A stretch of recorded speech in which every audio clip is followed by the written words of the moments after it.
Hi everybody, it's Lynn again. We are going to look now at examples of limits where x approaches infinity, and I'm going to give you a shortcut to save you a lot of time. And I don't know if many instructors show you this method, but it will save you a lot of time. So here we go. Okay, so the issue now is we're going to have limits as x approach infinity or negative infinity. Either one, you approach them the exact same way as x approaches any kind of infinity with limits. This is your shortcut. All you are going to look at I'm going to give you 3 examples here, and each of them has this algebraic expression. The only thing you have to look at is the highest degree terms on the top and the bottom. So just look at the highest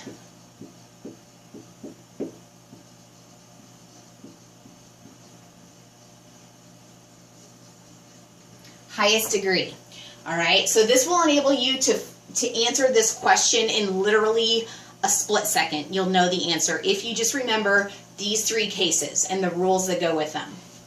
So the first example, I have the limit as x approaches infinity of x minus 3 over x squared plus 3x plus 2.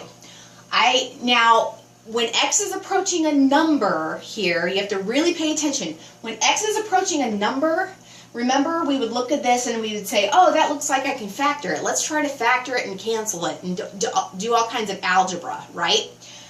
Don't want to mess with algebra at all. When x is approaching infinity, all you have to look at is the leading terms, the guys with the highest exponents. So we have an x to the first over an x squared. I call this a low over a high because the lower exponent is on top, obviously. Low over high. With any low over high, every single time as x approaches infinity, the answer will always be 0. Every single time low over high gives you a 0.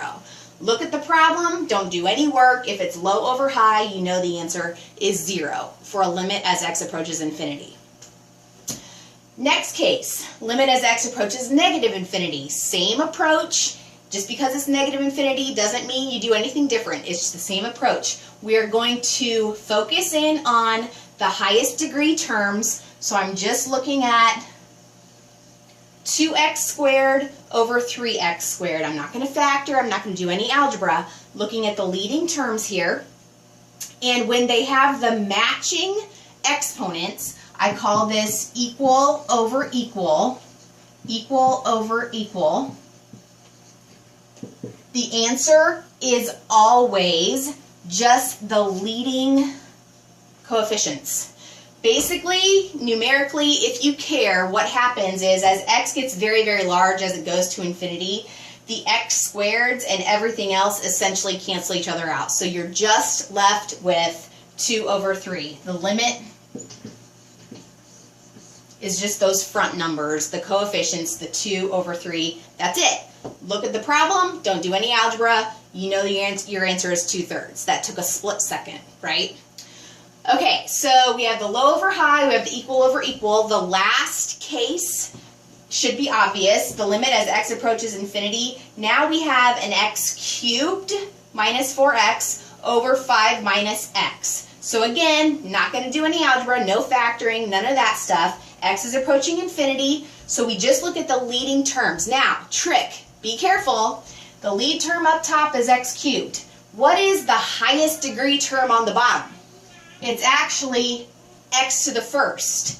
So even though it's not written, it's not the leading term, it is the highest degree term. So here we have what I call a high over a low. In this case, any high over a low, the limit does not exist.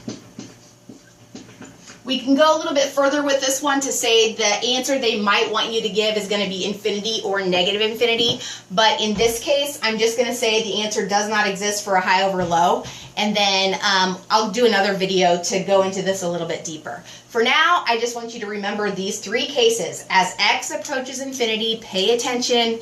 X is not approaching a number, it's approaching infinity. You look at, is it low over high? If so, it's 0.